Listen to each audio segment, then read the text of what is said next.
Happy Tuesday, everyone. Welcome to a new episode of the Red Devils Corner Kick podcast, a fan podcast dedicated to Manchester United Football Club. I hope everyone enjoyed the remainder of their weekend, is enjoying the start of the week. It is going to be Wednesday, so we are flying by. It is international break as well, so no Premier League games. We have qualifiers going on. We have Manchester United players out on international duty. Some will be remaining here while resting, getting themselves ready. I know a lot of updates have been coming on with that because we've had players not too happy with Manchester United at the moment. But as always, like, subscribe, follow, whether it's on YouTube, Apple Podcast, or Spotify, and as well as Instagram, TikTok, and X as well. But it is a new week. It is a break, to say the least, as we are about 10 days or so, 11 days, you could say. You can say like 12 days, 12 days or so from until we play Liverpool. Which we're all looking forward to that match as well. Obviously, with a win against Sunderland, it was great. Obviously, there have been comments made from the weekend as well. And I know Ruben Amorim has made some comments about the pundits, the comments involving his players. Listen, at the end of the day, I think it's getting a little blown out of proportion about what he had said. And Gary Neville making his comments about that as well. What I will say about this is the era from what Gary Neville played to the era that's like now, it's a little bit different. Even Sir Alex tried to do his best to protect his players from the media. Ruben tries to do it as well, but with the access, because again, TV, newspapers, you can turn them off, you can hide it, you can turn off a radio. Social media, it's everywhere. You have friends that will send you something. There's always going to be something there, whether it's on X, Instagram, TikTok, YouTube. There's always going to be something there that's going to mention the club, the players, the performance, everything. And it's the truth. And everyone has access to it. It's the growth from the era of Sir Alex on the Premier, like the era from the 92 the class of 92 to what's going on now. Again, it's different. It's a lot more access to information as well. A lot more people taking photos. There's a lot of things that are different now than it was back then. And Gary Neville's not wrong about what he said. Ruben Amorim's not wrong about what he said. But at the same time, too, either one of them is also wrong with the way it is, too. So it's a matter of perspective how you look at it, too. But yes, with that going on, since then, we've had some news about players wanting to leave come January. We've had a couple players. Harry Maguire, there's news out of him potentially leaving next summer, which we kind of speculated. Especially with his contract being done. And if we were to stay at United, he would have to pay a pay cut. So you'll see that go lower. Manu and Xerxes have come up and discussed how they are looking to leave. Potentially, Napoli's in the mix. Xerxes looking to leave because of his playing time. And he's barely played for himself. Manu does get minutes, but it's not as many minutes as he wants. So we're seeing players like that looking to go. And like I've mentioned it on episodes before, the one thing is with less games, you have too many mouths to feed. There's positive and negatives of playing less games. One positive is you have depth. You have healthy players that can fill in and do rotation. Negative, there's too many mouths to feed. And it's the truth. Like the rotation of the front three, like Mount, Cunha, and Buemo, plus Sesko, you have 4 players there that are in the rotational need for the front. And then you want Xerxes to be a part of that. So he's he's the fifth wheel in that instance. And then Bruno's in the mid, so you have Manu competing with him. And Ruben has made his information known. And if he goes off to another team, he won't be playing the same type of mid that Ruben needs as well. So, and then Xerxes, who hasn't been getting much minutes, he, like I mentioned, Ahmad, I guess he's getting his minutes as a wing back. But you have the rotation of Ahmad, Dorgu, and Delo as your wing backs. Mazraoui, he's injured. He'll be coming back. He'll be competing in rotation. Licha should be coming back soon. He will be put in the rotation, which means Maguire, Shaw will all be struggling as well. Who else has been brought back? Tyrell Malacio has been brought back to the first team, so you're seeing that there with rotation. You have players that rotate, like Cheeto Obi's got nothing, but as well, Diego Leon has been with the under-21s. Fredrickson, Aiden Heaven haven't got much game time. I believe only Grimsby they've played. So there are a lot of mouths to feed. And yeah, people are complaining they're not happy. You know what would have made us happy if you wanted game time is maybe you should have played better last season. Also, maybe you should have shown up when we needed you for the finals against Tottenham. Maybe that was there. Maybe, that helps you too when you have European football. But yeah, it's a tough road right now. What's going on with the players, and you know what? It's like Ruben's in a tough spot. We don't have many injuries, but when we do have an injury, we have a lot of pieces there to fill in. Like it was great that Delo came back, but he filled in when Mazraoui and Ahmad were there. He ended up starting this week. It's just, yeah. And when we have a matchup like Liverpool coming up, that's a little, you want to make sure you have all hands on deck. And listen, when January comes around, what do you want from the players? Like, Manu's in this spot again. Ruben's told him what he needs. And he's got to beat out Bruno. That's safe to say. Bruno has to be beaten out. And listen, for all we know, when Liverpool comes, Manu may start. He could. Mazraoui will be returning back, and which means there's going to be a tough choice for Ruben to try and get the best 11. Right now, we don't know what the best 11 is. As much as we just got to win out of Sunderland, with the depth pieces that we have here, it's tough. It is. For him to try and get it right, and he's going to try and, the problem is he has to try and get it right every week. And when you have these pieces here, substitutions can be a challenge as well. Trying to bring on the right player for the right time. And the games matter too. So that's, yeah. But no, it is tough. It's probably not just going to stop at Manu or Xerxes. Harry Maguire could potentially go. There's been discussions of Ugarte potentially leaving to try and get more minutes. It is a World Cup year. And that's the one thing that's driving me a little nuts. DeLitt has been playing, didn't get his call. Xerxes has been barely playing, he didn't get his call. I understand, but some of these players that haven't been playing for us have not been performing well for us anyways. Ugarte has struggled. Xerxes has struggled. Manu, when he has come on, has also, he hasn't been what we need him to be.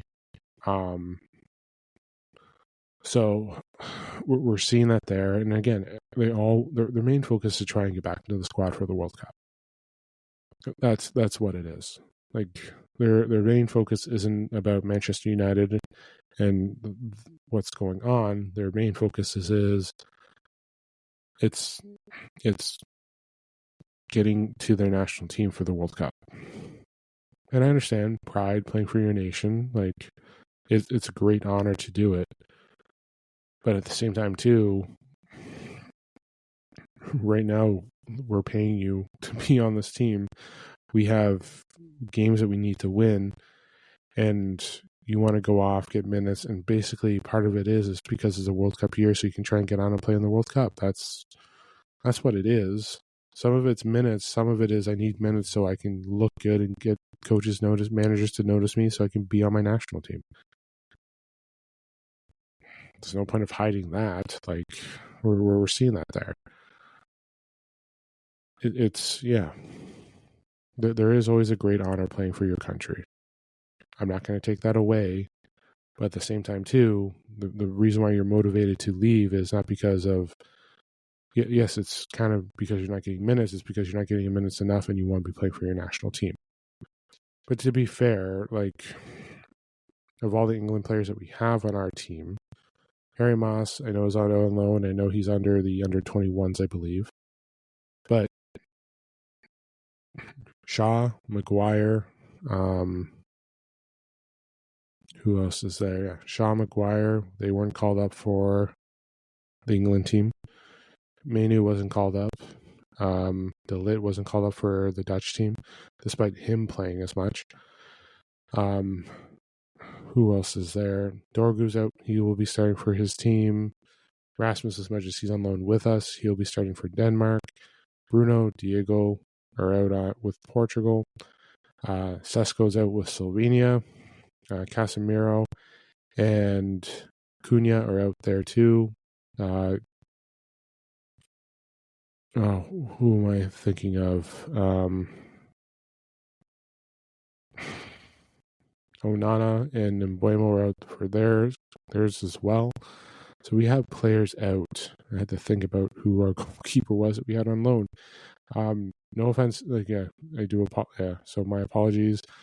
I had a brain fart. I'm trying to remember Onana.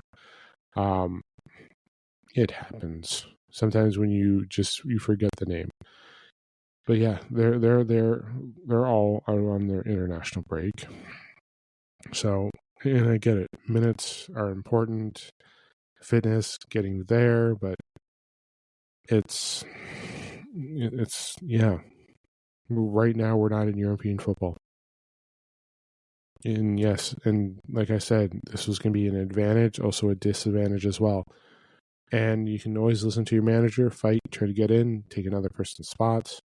You can also, I could also make a comment too, like I mentioned earlier in that same comment.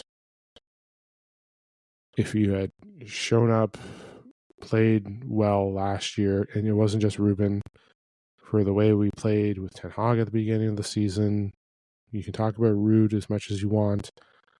Rude, like, and then we had the transition to Ruben, but like players had opportunities to show, shine, and do what we needed them to do.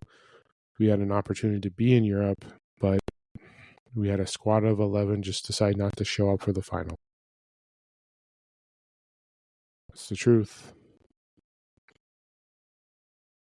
That's the one thing too. A lot of teams want to go to the Champions League so they can get minutes and be able to show off and get ready for World Cup. But it is what it is, to say the least. And yeah, that's basically it. Yeah.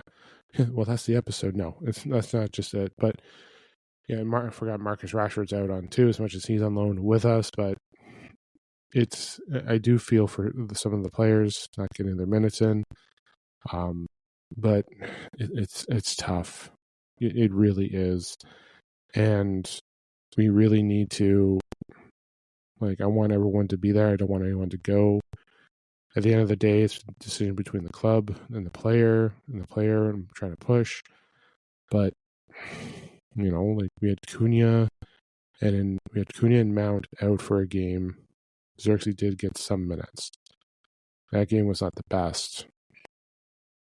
But Cunha and Mount did come back. And again, Xerxes got to compete with Mbuemo, Cunha, and Mount, and Sesko as for the attacking spots. You can see he wouldn't be able to fit in another position. But, like, don't get me wrong, Xerxes' talent is great. Manu's talent is great. Manu's got to battle Casemiro, Ugarte, and Bruno. Bruno, who just won't shut down. He just keeps going and going and going. But, and the question is, what happens in January with Bruno? Does Bruno get sold finally? Does Bruno move on? Is it time to start looking at Bruno and be like, we need to move the spot on. We need to get Kobe in. It all depends on how we are in the table, too. Right now, all is quiet on the table because right now we're sitting 10th. But right now we're up to, I think, what is it? Let me just check. Manchester United. Let me just take a look here. Manchester United news. When we come back, so we have Liverpool, Brighton, Nottingham Forest, Tottenham, Everton, Palace. Do we have another international? Oh my God. So our next 4 games, Liverpool, Brighton, Nottingham Forest, and Tottenham. Those are our next 4 games. Should we talk about how tough that's going to be? Let's just take a look here. Let's just take a look at the standings. So we are ahead of Brighton. We're ahead of Nottingham Forest. For our Spurs. Spurs are in the top 5. They're sitting in 3rd. And Liverpool is in 2nd. So I think it's safe to say that we have 4 challenging games. I don't want to sleep on Nottingham Forest. I'm not going to sleep on Brighton either. They're a very talented team. We've had our struggles against Brighton. And we're going to have a struggle against Tottenham, and we're going to struggle against Liverpool. That's why I'm not jumping over for an excitement and over the moon over the Sunderland win. It's a win. I'm not taking that away. But like I've always mentioned before, consistency, discipline, and finish. We have to do that. We have to be consistent against Liverpool on the road. We're going to Anfield. It's not an easy place to play. It isn't.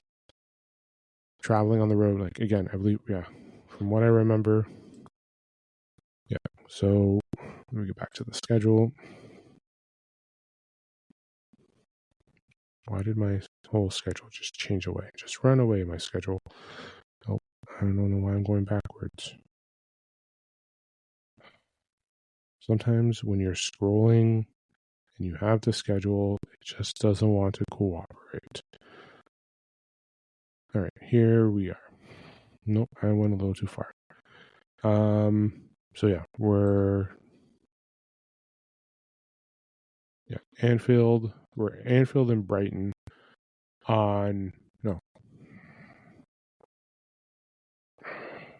does this every time. You exit out, you want to see the browser, you want to see the schedule. Nothing wants to cooperate. I went too far ahead. Nope, I didn't go far ahead. There we go. And here I am talking to myself. So, away at Liverpool, we're at home against Brighton, we're away at Nottingham Forest, and then we're away in London. So 3 out of our 4 are away, and 1 is at home. Yeah, it's not looking good for that. It's a tough challenge. I'm not going to say we're not going to walk away with points, but we are in a challenge where it's we have to be consistent.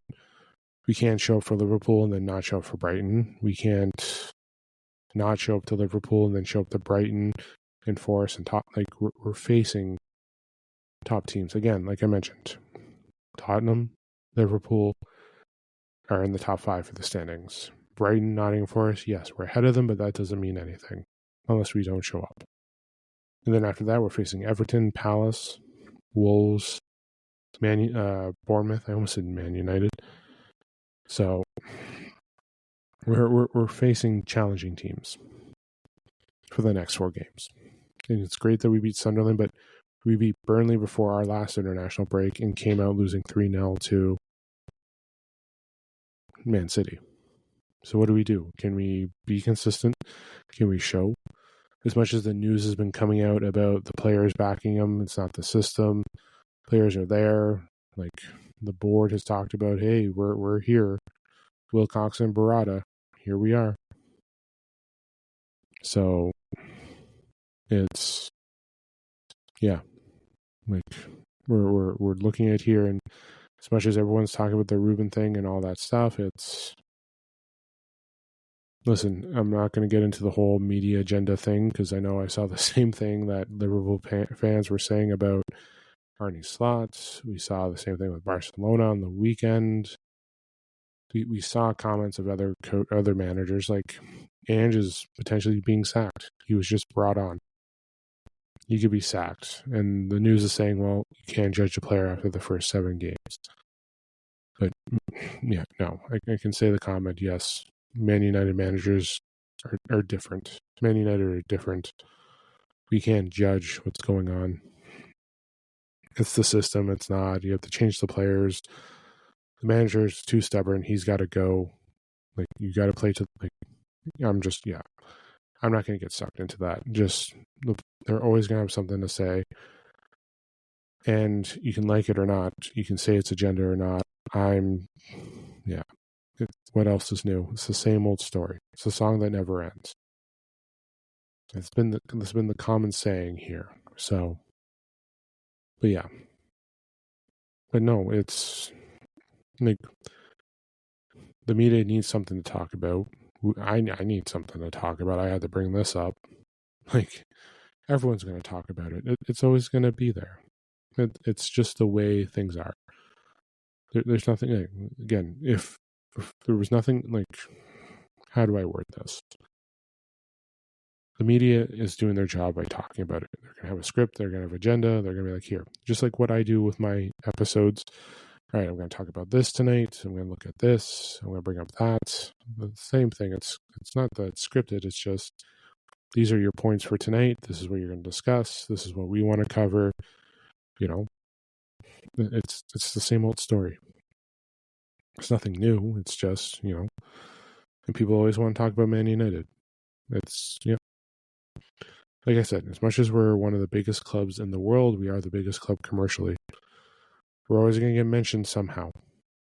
So, and I know you had Sir Alex do his, like, to say a wonderful thing is not enough to say what he did. He rebuilt and brought in a program that was fantastic. And you saw the rewards that we got. And with those rewards, same thing again, criticism, you can talk about it. It's there. But the way the media was the same media, some of the same media that wanted Sir Alex gone, the newspapers, everything. It's,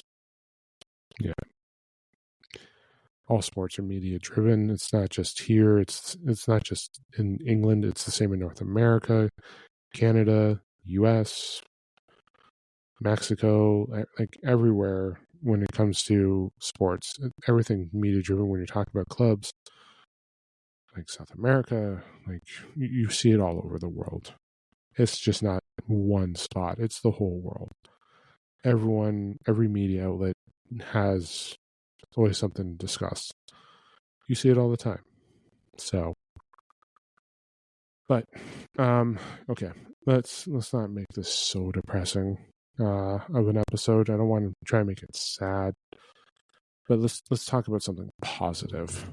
Let's talk about how the women's club has their first Champions League match tomorrow.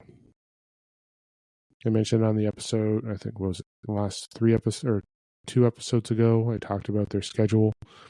They came in with a draw against Chelsea on the weekend. Actually, let me just take a look at Man United's actual schedule here. Let me get this fixed here. Let me adjust my microphone. So, where am I? Okay. Yes, I know I've said I was going to try and dedicate episodes to them. I do apologize. I haven't been I've been trying to watch games and I just somehow screw it up and try to do it. It's hard for me where I am. I'm always trying to find streams. I know YouTube does a good job.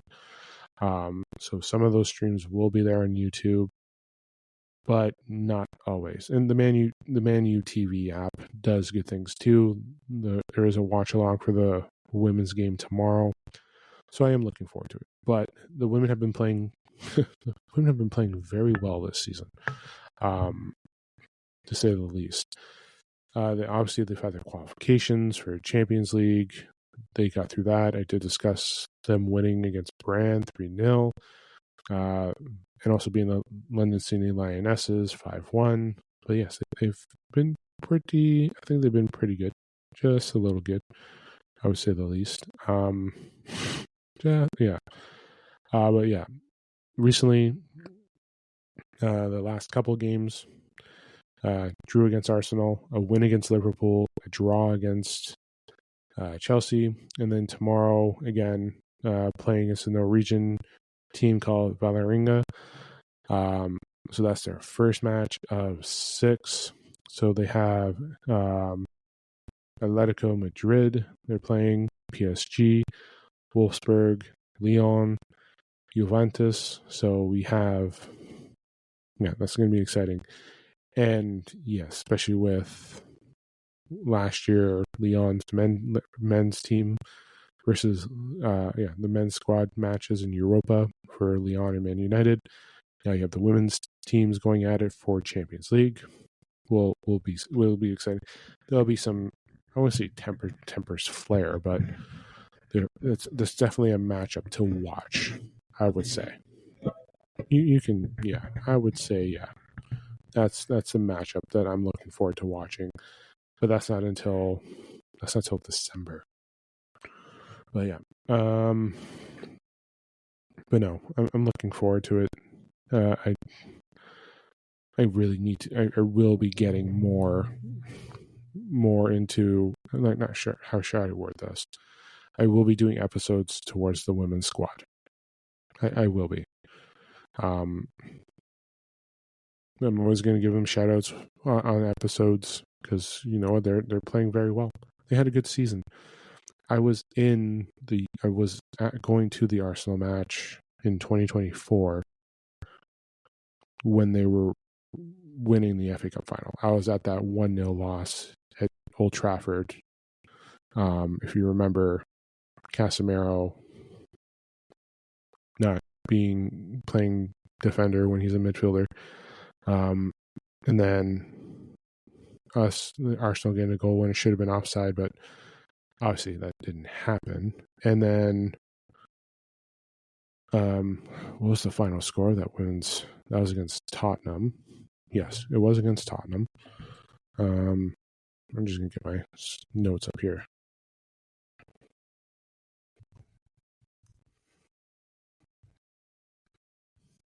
Sorry for the dead air. Yeah. It was against Tottenham, 4-0. I was watching it on the concourse. They had a TV playing near where my seats were on the concourse. I was enjoying a hot dog. Came with my tickets. I'm very happy that they won that game because it made up for what Man United did, the men's squad did that day against Arsenal. Plus, if you also remember, the lovely flood coming in through. Now, as much as people were talking about the water pouring in that day, like it was raining horrendously. The water was up past my ankles. Like it was deep, drenched the whole street, even the concourse. Actually, everyone was hiding. Every fan that was at the game was hiding underneath the walkway. If you've been to Old Trafford, the walkway underneath there, they can walk around the stadium, a little track. But yeah, everyone's hiding underneath there. But once you get out, yes, the water was there. It was a heavy rain flow, and I was drenched. Let's just say my suitcase was a little overweight because of my clothes weren't officially dry. Well, I shouldn't say officially dry. They just weren't. They were still wet. Let's just say the least. My suitcase was still a little weighed down, but yeah. But no, good luck to the women tomorrow. I will recap their game on Thursday's episode. So I will be back on Thursday. No match preview. Because but I will catch up on any news, things that are going on in the world of Manchester United. I'm sure every day there's something coming up here, especially involving our manager, involving players. I'm sure the Manu conversation is going to continue on, especially with the news of him before the last end of the transfer window of Napoli was in there. Conte was looking at him. So, but yeah. But yes, once again, good luck to the women's squad tomorrow.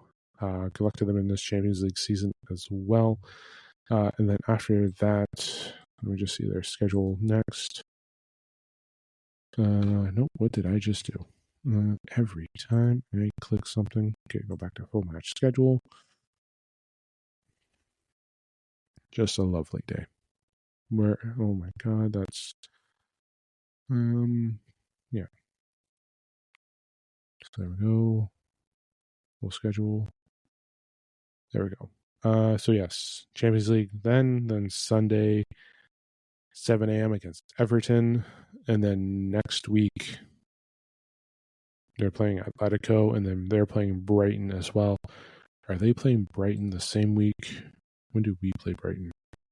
Yeah, we played Brighton the week before, so almost the same weekend against the same club, but we play against Brighton the men's play against Brighton the week before, and then the women play the week after. You know what I mean. I do apologize for that confusion. Okay. Yes, I will be back Thursday with a new episode of the pod. I hope you enjoyed today's episode as well. Don't forget to like, subscribe, follow, leave feedback. If you want to do a collaboration, please let me know. And then back next week is a long weekend here in Canada. It is our Thanksgiving this weekend, and then everyone should start be coming back, I think, Wednesday, because there's a couple games. Yeah, international ends next week. I think Tuesday's the final day. Everyone's back, I think, that Wednesday, and we start preparing for Liverpool. And I'll be doing my Liverpool preview. So, yes, back Thursday, catching up on more. If anything breaks in between, I'll try to get an episode out. I will do my best. And sometimes it'll be hard to. But yes, enjoy the rest of your Tuesday. Enjoy your Wednesday. I'll talk to you guys on Thursday. Good luck again to the Manchester United women's squad against Valerenga. Again, I'll be discussing the recap of that on Thursday's episode. This is the Red Devils Corner Kick podcast. Glory, glory, Man United.